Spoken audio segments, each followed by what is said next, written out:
आप सभी मसीह भाई बहनों को प्रभु यीशु मसीह के नाम में जय मसीह की, परमेश्वर के नाम की स्तुति और महिमा हो। इस नए वीडियो के माध्यम से मैं आप सभी का स्वागत करता हूं और मैं विश्वास करता हूं कि परमेश्वर ने आपको और आपके परिवार को सुरक्षित रखा है, संभाला है। दोस्तों, आज के समय में हर एक विश्वासी ये चाहता है कि वो बाइबल के अनुसार जीवन जी सके और एक पवित्र जीवन जीते हुए प्रभु यीशु मसीह पे विश्वास करे, ताकि जब यीशु मसीह संसार में दोबारा आएंगे तो वो उसके संग स्वर्ग में जा सके। लेकिन मैं आपको एक बात बताना चाहता हूँ, आज बहुत सारे ऐसे मसीह हैं जो ये तो सोचते हैं कि वो एक पवित्र जीवन जीना चाहते हैं, लेकिन अगर आप सच में प्रभु यीशु मसीह में बढ़ना चाहते हैं तो आपको अपने जीवन को परखना बहुत ज़रूरी है। आज मैं बाइबल के वचनों में से कुछ ऐसी बातें आपको बताने वाला हूँ। अगर आप ये काम नहीं करते हैं तो आप कितना भी जोर लगाइए, कितनी भी ताकत लगा लीजिए, आप परमेश्वर के वचन के अनुसार जीवन नहीं जी पाएंगे या प्रभु में आगे नहीं बढ़ पाएंगे। बहुत सारे लोग ऐसे ही प्रभु में आगे बढ़ने की कोशिश करते हैं। वो सोचते हैं कि बस हम चर्च चले जाएंगे, हम हर संडे को चर्च में जाएंगे, प्रार्थना करेंगे, प्रार्थना करवाएंगे या पास्टर से प्रार्थना करवा के चले आएंगे, किसी विश्वासी से प्रार्थना करा के चले आएंगे और बाद में हम स्वर्ग में जाएंगे जब यीशु मसीह आ जाएंगे। तो ऐसा बिल्कुल भी नहीं हो सकता। देखिए, मैं एक बात आपको बताना चाहता हूँ, उद्धार सभी के लिए है, लेकिन उद्धार में बने रहना बहुत ज़रूरी है ना। जब आप पहली बार चर्च में जाते हैं या पहली बार आप यीशु मसीह को ग्रहण करते हैं अपने उद्धारकर्ता के रूप में, तो प्रभु आपको उद्धार देते हैं। यीशु मसीह पे विश्वास करने वाला उद्धार पा लेता है, लेकिन अंत तक अगर आप विश्वस्त नहीं रहे, अगर आपका उद्धार आपके साथ बना हुआ नहीं रहा, तो यीशु मसीह के आगमन पर आप उनके संग स्वर्ग जाएंगे, ये बाइबल हमें नहीं बताती। बाइबल हमें बताती है कि जो अंत तक धीरज धरेगा उद्धार उसी का होगा। कहने का अर्थ क्या है कि चर्च में जाने के बाद यीशु मसीह को अपने उद्धारकर्ता मान लेने से ही और उसके बाद ज़िंदगी भर कुछ भी मत करो, ज़िंदगी भर जैसा मर्जी जीवन जियो, पाप में जीवन जियो, बुराई में जीवन जियो, कोई फ़र्क नहीं पड़ता, यीशु आएगा आपको ले जाएगा, ऐसा बिल्कुल भी नहीं होने वाला। और बहुत सारे लोग यही सोचते हुए आज क्या कर रहे हैं, चर्च में जाते हैं, प्रार्थना करते हैं, संडे को जाकर आराधना कर रहे हैं, बाइबल पढ़ रहे हैं और अपने जीवन को जैसे मर्जी जी रहे हैं, बुराई में, व्यभिचार में, गलत काम में, हर चीज़ में अपने जीवन को लिप्त करके चल रहे हैं और वो सोचते हैं कि हम क्रिश्चियन बन गए हैं, हम मसीह बन गए हैं तो हमारा उद्धार हो जाएगा। नहीं मेरे प्रियो, यीशु मसीह के संग वही व्यक्ति जाएगा जिसका जीवन पवित्र होगा। और पवित्र जीवन जीने के लिए आपको यीशु पर विश्वास करना और उनकी बातों को मानना बहुत ज़रूरी है। आज मैं बाइबल के अंदर से कुछ ऐसे वचन आपको बताने वाला हूं। अगर आप इन वचनों के अनुसार अपने जीवन में कार्य करेंगे तो आप प्रभु यीशु मसीह में बहुत अच्छे से बढ़ पाएंगे, ग्रो कर पाएंगे, मसीह के वचनों में आगे बढ़ पाएंगे और आपका जो उद्धार है वो आपके साथ बना रहेगा यीशु मसीह के आगमन तक, अगर इन वचनों के अनुसार आप अपने जीवन को चलाते हैं। और ये वीडियो आज हर एक मसीह के लिए बहुत ज़रूरी है। हो सकता है कि इस वीडियो को सुनते सुनते आपको लगा रही है क्या बोल रहे हैं, चलो छोड़ो कोई और वीडियो देख लेते हैं। तो बेशक आप जाइए किसी दूसरे वीडियो को देखिए, कोई प्रॉब्लम नहीं है, लेकिन एक बात याद रखिएगा, जो वचन आज मैं बता रहा हूँ, अगर इन वचनों को आप नहीं सुनेंगे और अगर आप नहीं समझ पाएंगे तो हो सकता है कि आपके आत्मिक जीवन में एक बहुत बड़ी कमी होगी।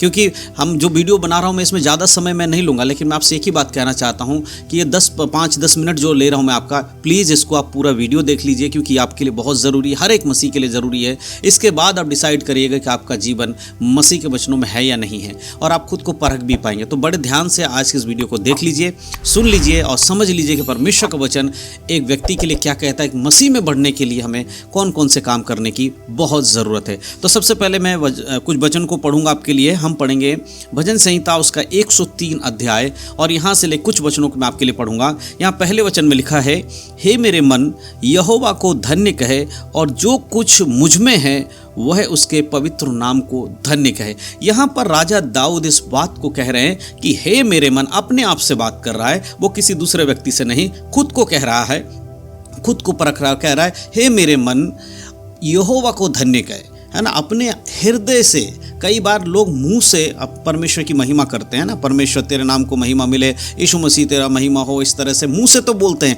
लेकिन हृदय से कितने लोग प्रभु को धन्यवाद देते हैं। यहाँ राजा दाऊद हृदय से धन्यवाद दे रहा है। अगर आप एक अच्छे विश्वासी हैं, अगर आप यीशु मसीह पे वाकई में विश्वास करते हैं, तो आपके होंठों से निकलने वाली बातें आपके अंदर से आनी चाहिए। अगर आपके अंदर से प्रभु को महिमा देने वाली बातें आ रही है तो आपके अंदर बुराइयां नहीं होंगी।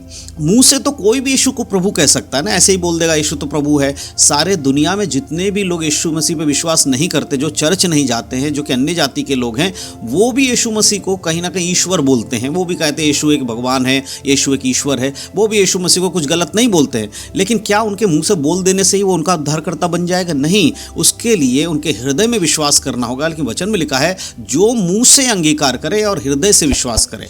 वचन में ऐसा नहीं लिखा केवल मुंह से अंगीकार कर लोगे तो हो जाएगा। मुंह से अंगीकार करना और हृदय से विश्वास करना भी जरूरी है। इसीलिए दाऊद कह पा रहे, हे मेरे मन यहोवा को धन्य कहे। आज आपको अपने मन को देखना होगा कि आप जो परमेश्वर को धन्य कहते हैं वो केवल मुंह से तो नहीं है, आपके हृदय से वो बातें आ रही हैं कि नहीं आ रही, ये जांचना बहुत ज़रूरी है। और अगले आयत में लिखा है, हे मेरे मन यहोवा को धन्य कहे और उसके किसी उपकार को ना भूलना। आज मसीहों की बहुत बड़ी एक बीमारी है, बीमारी मतलब एक परेशानी है उनके जीवन में कि वो बहुत जल्दी परमेश्वर के उपकारों को, यीशु मसीह के उपकारों को भूल जाते हैं। जब आप पहली बार यीशु मसीह में आते हैं, चर्च में आए थे, तो आपकी परिस्थिति क्या थी? हो सकता है कि आप बीमारी की अवस्था में आए होंगे, हो सकता है किसी ने आपको यीशु के बारे में बताया होगा। क्योंकि जितने भी लोग प्रभु पर विश्वास करते हैं, ऐसे बहुत ही कम लोग होते हैं जो कि नेचुरल विश्वास कर लेते हैं सिर्फ वचन सुनकर। उनके जीवन में कोई चंगाई नहीं हुई, बस वचन सुन के विश्वास कर लेते हैं। लेकिन 99% लोग ऐसे हैं जिनके जीवन में कोई ना कोई प्रॉब्लम्स रही होगी, कोई ना कोई दिक्कत रहा होगा, बीमारी, परेशानी, मुसीबत, कुछ ना कुछ रहा होगा। तब वो यीशु के पास आए होंगे और यीशु मसीह ने जब उनके जीवन में चंगाई या छुटकारा दिया होगा, उसके बाद लोगों ने यीशु को ग्रहण किया होगा। लेकिन आज जब वो 10 साल हो गए, 20 साल हो गए या समय बीत गया, धीरे धीरे वो उपकारों को भूल जाते हैं कि यीशु मसीह ने कहाँ से उनको बाहर निकाला। तो जब आप मसीह के उपकारों को, जो मसीह ने आपके जीवन में किया है, उन बातों को अगर आप भूल जाते हैं, तो याद रखने वाली बात यह है कि आप मसीह में कैसे बने रह पाएंगे अगर आप उसके उपकारों को भूल जाते। इसीलिए दाऊद अपने मन को बार बार कह रहा है कि हे मेरे मन यहोवा को धन्य कहे। क्यों? क्योंकि उसने तेरे ऊपर बहुत बड़े उपकार किए और उसको मत भूल।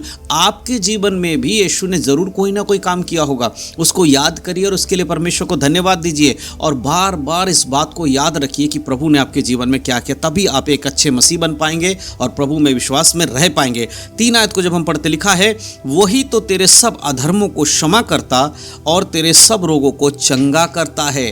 कौन हमारे अधर्मों को क्षमा करने वाला है? इस दुनिया में केवल यीशु मसीह है जिसने अपने प्राणों को पापियों के लिए दे दिया है। दुनिया में बहुत सारे अवतार आए, बहुत सारे लोग आए और सब ने पापियों का नाश किया, लेकिन एक ही व्यक्ति जो परमेश्वर है वो इस संसार में मनुष्य रूप में आया। उसने पापियों का नाश नहीं किया, परंतु पापी के लिए खुद बलि बन गया और कलवरी क्रूस पर मृत्यु सह लिया, हम पापी को बचाने के लिए। तो पापियों को मारने वाले तो बहुत आए, लेकिन पापियों को बचाने कितने लोग आए? एक ही आया जिसने पापियों को बचाया। और इसीलिए प्रभु कहता है कि तेरे जो अधर्म है उसे मैं क्षमा करता हूं। तेरे सब रोगों को कौन चंगा करता है? यीशु मसीह। हमारे रोगों के लिए यीशु मसीह ने अपने पीठ पे कोड़े खाए। इन बातों को अगर आप याद नहीं रखते हैं, इन बातों को विचार नहीं करते अपने जीवन में, तो फिर आप एक सच्चे विश्वासी नहीं है मेरे प्रियो। एक सच्चा विश्वासी होने के लिए आपको इन बातों का ख्याल रखना बहुत जरूरी है।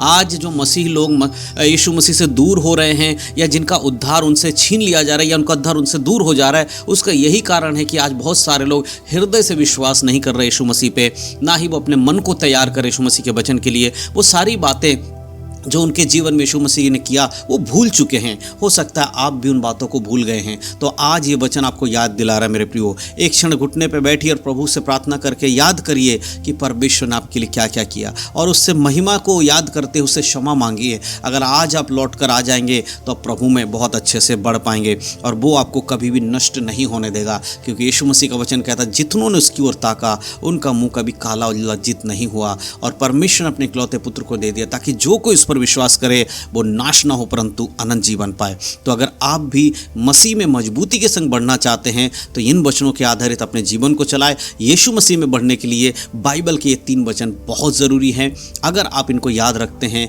इनके अनुसार जीवन जीते हैं, तो यीशु मसीह के दूसरे आगमन पर आप ज़रूर यीशु मसीह के संग जा पाएंगे। परमेश्वर सारी बातों के द्वारा आप सबको आशीष दे। यीशु मसीह के नाम में सबको जय मसीह की। God bless you.